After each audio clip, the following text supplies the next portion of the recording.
अस्सलामुअलैकुम।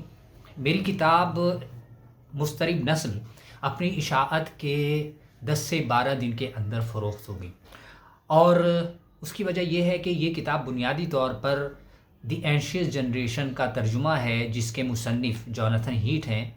वो American social scientist हैं। उन्होंने इस किताब में 4 हिस्सों में ये बात की है कि किस वजह से आज की नस्ल, नौजवान नस्ल इन मसाइल का, एंजाइटी, डिप्रेशन वगैरह का शिकार है। और फिर चौथे हिस्से में उन्होंने इसको हल करने के लिए कुछ तदाबीर बताई हैं। ये किताब वालिदैन और असातिज़ा के लिए तो नागुज़ीर है, बल्कि गाइड बुक है, और उसके साथ साथ ऐसे तमाम अफराद के लिए भी मुफीद है जिनका किसी न किसी दर्जे में नौजवानों से, जनरेशन ज़ी से राब्ता और वास्ता है। इस किताब की ख़रीदारी के लिए आप इस्लामिक रिसर्च एकेडमी कराची से रब्ता कर सकते हैं, जिसका नंबर भी स्क्रीन पर चल रहा है।